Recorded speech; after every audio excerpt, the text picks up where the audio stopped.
Alrighty friends, it's time for what I'm pretty sure is going to be the last video for this channel for the year.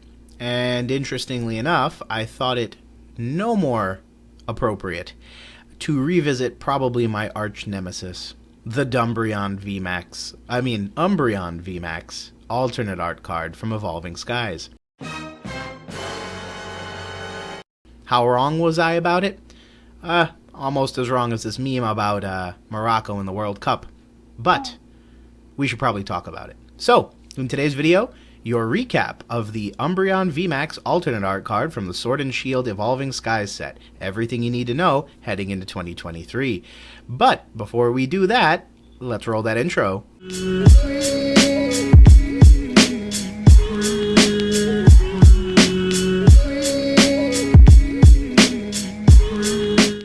Hey Gengar Gang, what is going on? My name is Ryan, this is the Analytic Gengar, and welcome to another video. In today's video, friends, we take a look at Umbreon VMAX, the Alternate Art Secret Rare card from the Evolving Skies set, the most influential Sword and Shield era card. Period. End of story. I said it, fight me about it.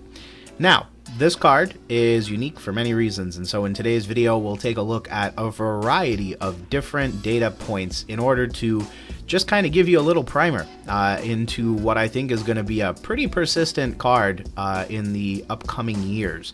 So, before we do that, I just want to say Happy New Year, because we probably won't be doing another video on the channel up until the new year.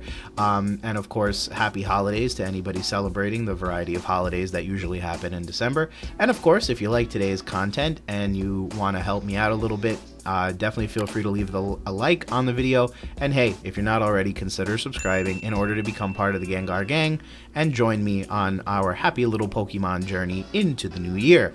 But without further ado, all the links as usual will be down below in the description of this video. And yeah, let's jump on into it. So, as a little bit of context as to both my intro and, context for this video, I made this video a little whiles ago, and it's been quite popular for this channel. So, what's interesting is that I had a lot of hopes that this card would get cheaper, mainly because Evolving Skies was due for a reprint, and yeah. But the Umbreon Alternate Art card, I have to say, hands down, one of the most special cards, not only because it is very, very, very difficult to pull, but also because it really does have the staying power. So I will fully admit when I'm wrong, and this is one of those instances. The card really kind of didn't dip much in the long run. If it did decline slightly, it literally U-turned and shot all the way up and nearly tripled in price in the coming months. So hindsight is 2020, and yeah, this card has the staying power to make sure that it's not going nowhere. So the card is one of Sword and Shield era's multiple alternate art cards, and for reasons that probably are mainly due to how difficult it is to pull, as well as it being an evolution, as well as it being just a really pretty card. The combination of the three has made it one of the most sought after Pokemon cards of the recent era. This card, fun fact, sells for more than many WotC holographic cards, both in an unlimited and a first edition variation. So safe to say this modern Pokemon card is doing something and behaving in a way that even vintage stuff doesn't, which is actually really impressive. So what about the card? Well, the first thing I wanted to show you guys is some of the sales data, because I think that kind of says a lot about what goes on nowadays, right? So here are some TCG listings. You can see this one for 580 bucks. This is a near mint copy. You do have others as low as 445, and if we scroll down a little bit, yeah, one's lightly played for 445. But then additionally, you do have, some near mint copies, and what's cool is that you are able to kind of view some scans of the card and things like that. So, obviously with a card this expensive, they're going to show you the stuff. But what I kind of wanted to point out is the fact that, yeah, this card is consistently selling for over $400. Now, if we look at a 1-year graph, and you can see that right here on TCG Player, you can see that it started out way back in, 2022 at about $1.80, $1.90, and I had hopes that we were gonna get the reprint and it was gonna dip, right? So over the year it kind of went up as far as like $3.50, and you would think that would be the end of it, right? You would think a modern Pokemon card, why would it go up more? Right about here is where you can kind of see my prediction kind of sort of maybe came true. We did get a reprint, right? And the price of the card did dip to probably as low as like $307.65, all the way up from, at the time, it looked to be about a high of about $347. So it went from about $347 to about $307, about a $40 decline in price, probably due to a combination of other alternate art cards being released, new sets being released, and the reprint of Evolving Skies. However, what happens immediately after that is pretty astounding. For one, I don't think the reprint of Evolving Skies was as big as it needed to be. I also don't think that the number of Moonbreons that were released into the world were as many as was needed. In the past, Pokemon has basically combated this stuff directly by pumping the market full of this stuff. So it's kind of rare that they've chosen to let the Moonbreon be so exclusive and be so difficult to pull. However, basically from the middle of the summer, the price takes a turn and it just doesn't stop. It just pumps upward and upward, and by November of this year we're looking at a $577 card, and it's kind of stagnated now to where it's kind of trickling a little downward. It went up very close to $600, but it's now kind of rebound a little bit, and we're kind of in that $500 range. But bear in mind, a $500 card that theoretically you could pull from a pack you buy at a store today should probably tell you quite a bit about what goes on with this particular card. And as you can see here, pretty consistently anywhere from $450 to $500 for the card, no questions asked. And I don't even need to go on eBay to show what some of the folks over there are asking in terms of pricing. Of course, similar data is kind of found all over the place. So this is pricecharting.com, and I'm actually going to adjust my screen slightly so you guys can see it a little bit better. You can see a ton of different sale points from a ton of different places, and yeah, it doesn't really kind of surprise anybody that there's tons of these being sold every day. eBay, there are some better prices out there, like you could get away with like a $280 card, but even that is absolutely insane. And then there are some that have sold for worse, there are some that have sold for better, so it can kind of flip-flop on you back and forth. In terms of PSA, I did want to point out the population report on this particular card, as well as some of the recent sale prices. I think that's important to do for two reasons. One, I think it's really interesting to look at these modern cards and kind of observe some of these trends, because it can be fascinating to try to understand where the demand for this card is, right?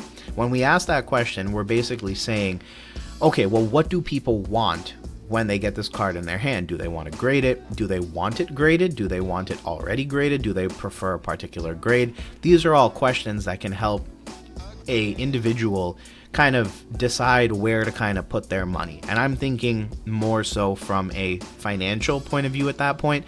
But if you're going to spend, $400 and upwards of $500-$600, I would assume most reasonable folks without a hole in their pocket would probably want to do the same.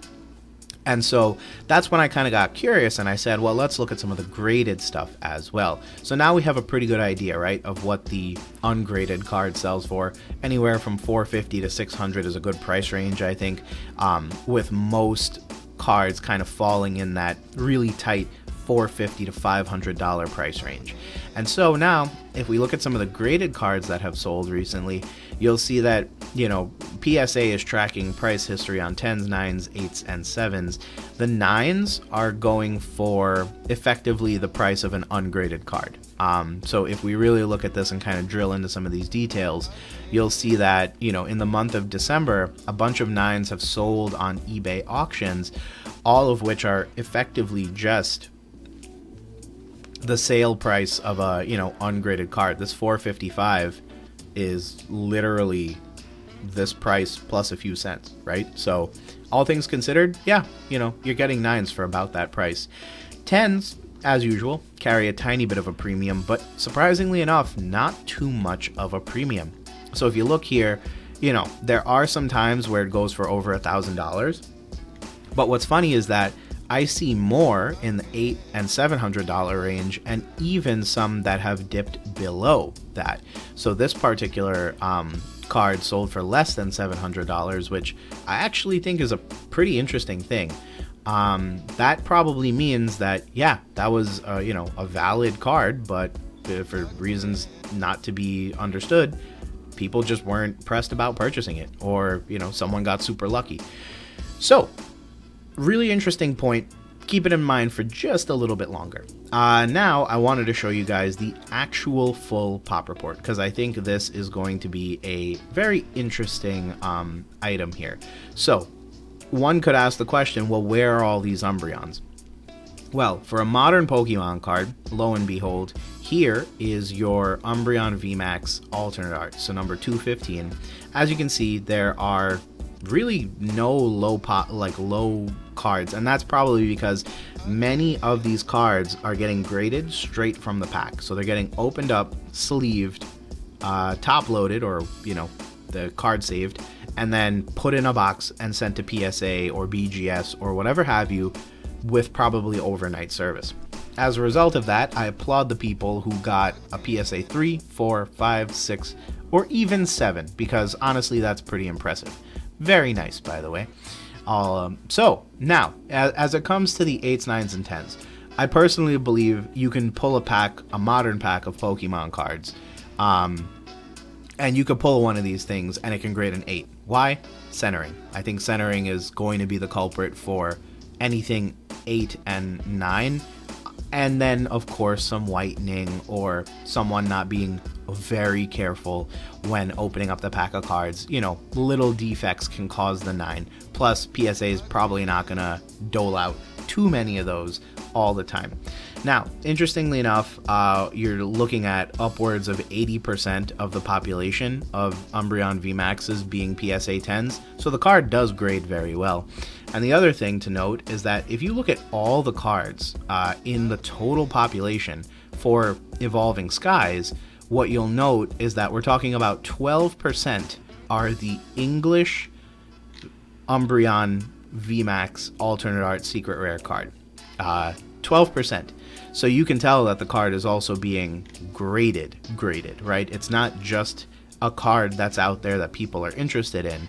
No, it's being graded on purpose. So another really powerful point. One caveat with that, do bear in mind that there are tons of other languages included here as well. So you'll see something like this, the same number 215 for the same card, but across different languages. So, the number isn't large, but it does technically also capture a certain percentage of cards that are not in the English trading card game set. They're in other languages.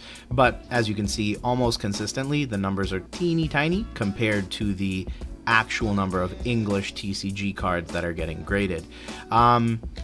And one other thing that I wanted to point out, the number pales in comparison to some of the other Pokemon cards that exist out there.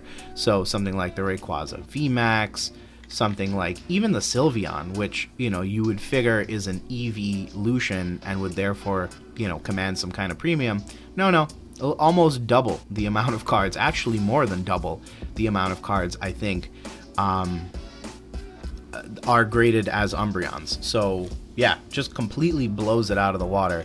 Every other card in the set is not graded the same way that Moonbreon is. And again, that's probably due to the popularity of the card, as well as people trying to capitalize on the popularity of the card and try to make some extra bones by getting it graded and flipping it on the open market, right? And we know that's true because we can see transaction history for quite a bit of that.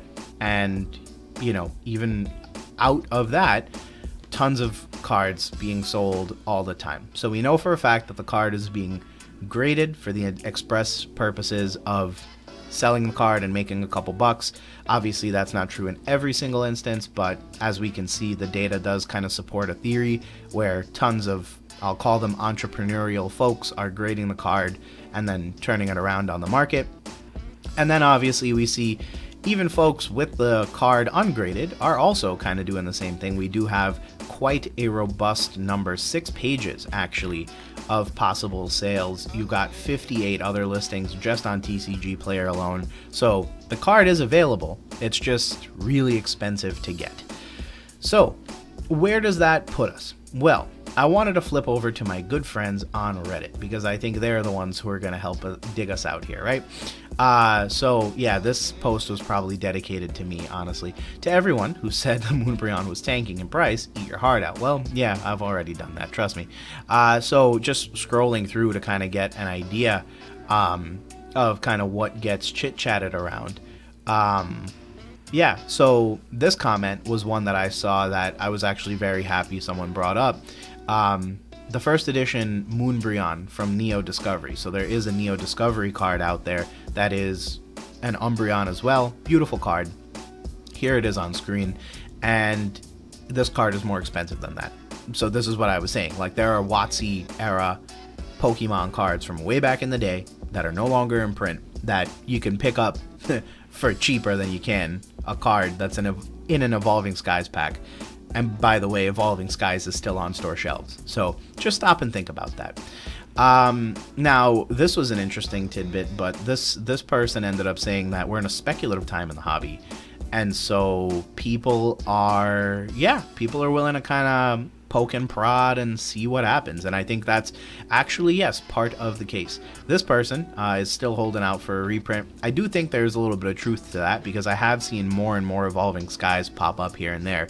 So while there may not be a formal reprint announced, I do think you'll see a lot more product available over the next couple months, presumably over the next few years, because the set is so popular that, again, Pokemon's literally just printing money whenever they print the set.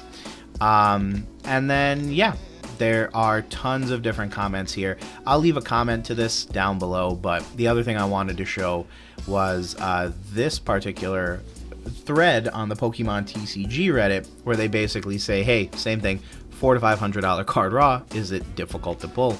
And yeah, you see tons of stories of people saying, I've opened up 220 plus packs and haven't pulled it. It's a tough card to pull, right? Same concept over here. The odds of pulling a secret rare is about 1 in 72. There are 34. So this person saying to pull any given card, here are the probabilities. It's probably about a 0.04% chance of pulling that card specifically from a single pack. So again, it's a very, very tough card to pull. And then you get stories like this where it's like, haha, I pulled it twice, spent about $1,200 trying to pull it. And actually, yeah, in this particular case, that was actually a pretty solid turnaround, because you pull it twice, you're already in about $800. The other $400, I'm sure that person pulled a ton more alternate arts, a ton more full arts, probably filled up a few binders, etc., etc. So where does all this put us? Well, it's an incredibly tough card to pull, and here we are sitting at the end of 2022. What about this card now? Well, if you ask me, the Umbreon has proven that it's a weird time in the Pokemon trading card game hobby from a speculative / investing standpoint. I know that there are a lot of people who just want the card because it's a cool card, but unfortunately there are a lot more people with, unfortunately, a little bit more money, or money they're willing to spend, driving the cost of this card up. It's a hard card to pull, right? And so it's an incredibly tough situation because it's already hard enough getting your hands on Evolving Skies. And now, because this card has become so popular, it has only forced the price of the set upwards yet again. So that's why nowadays Evolving Skies booster boxes are not available for anywhere near $100 or $140 or even $175. The boxes are selling for quite a bit more, and items containing Evolving Skies often sell out very quickly for the same reasons. So it's incredibly tough because this Umbreon isn't going anywhere anytime soon. It's probably going to be a fan favorite card for many years to come, and it's already very popular.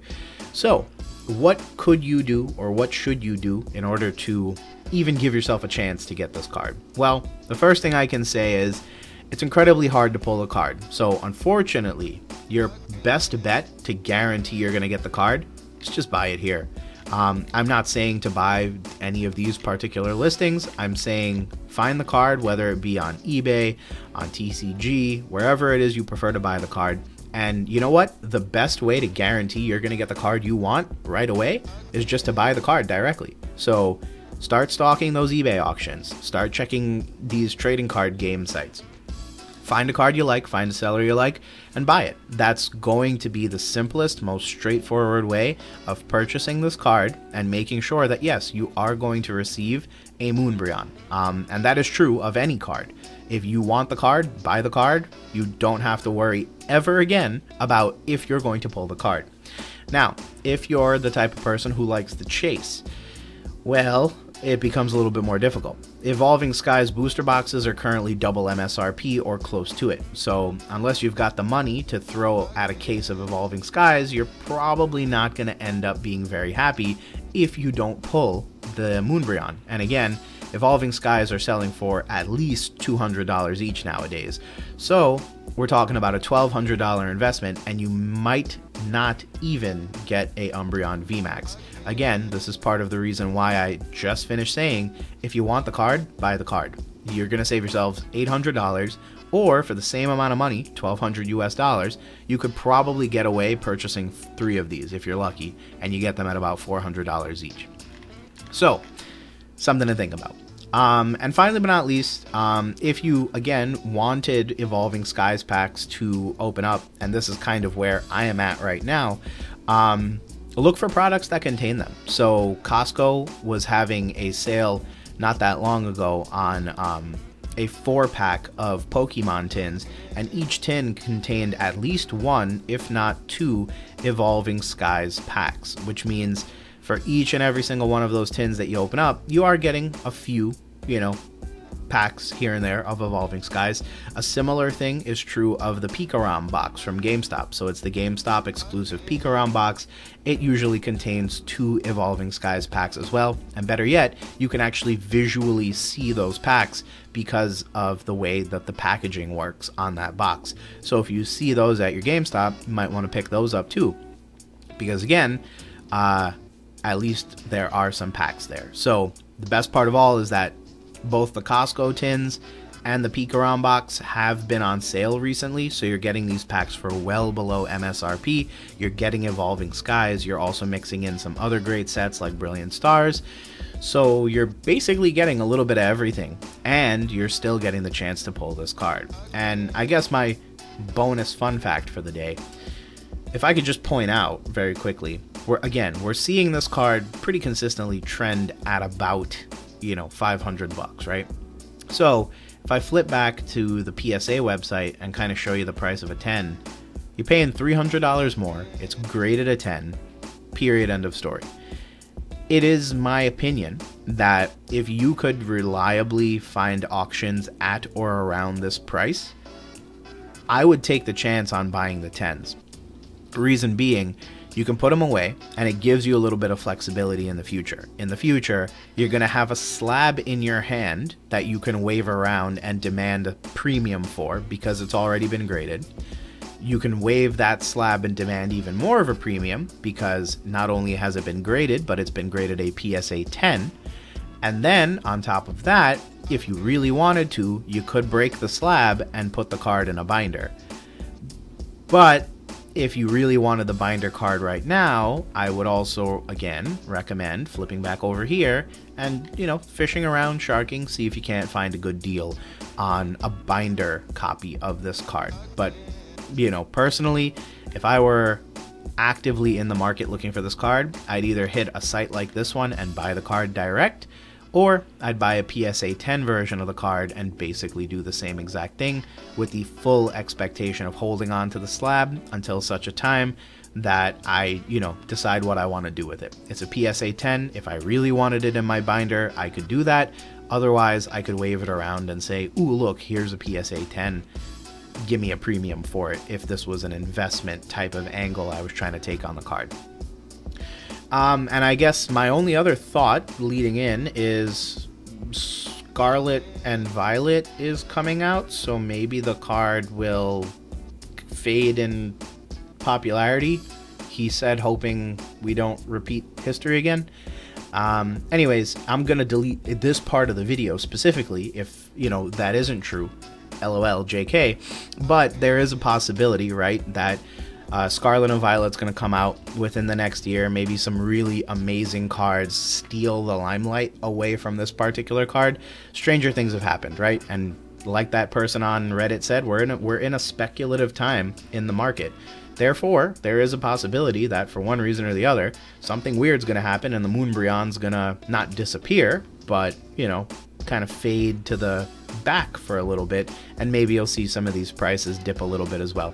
Again, I'll come back and delete this part of the video if I'm wrong, because I can't be wrong twice. That's just embarrassing. Plus, I'm worried someone's going to meme this. So, there is that. But there is a possibility that'll happen. That's all I'm trying to say. Anyways, with all that said, friends, thanks again for checking out another video. I hope you enjoyed today's video, and if you did, or you learned something new, or you like this type of analysis and want to see more of it, definitely feel free to leave a like on this video, as well as subscribe to join the Gengar Gang and help support my ever-growing channel. Other than that, it is sometime in the week of New Year's, so definitely Happy New Year's to everyone. Thank you all for your constant support. Throughout the past year. It's been a year of growth, a year of development, a little bit of changing formula for the channel, but I think some of the analytics do show that the channel's going the right way.